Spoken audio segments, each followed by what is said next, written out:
Herkese salam, kanalımıza ve yeni videomuza hoş geldiniz. Haber verdiğimiz kimi bugün Fərqanə Qasımova'nın kızı Mövlana'nın toyudur.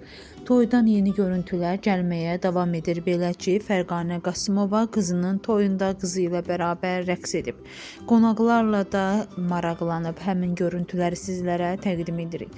Siz də videomuzu beğenmeyi, kanalımıza abone olmağı unutmayın.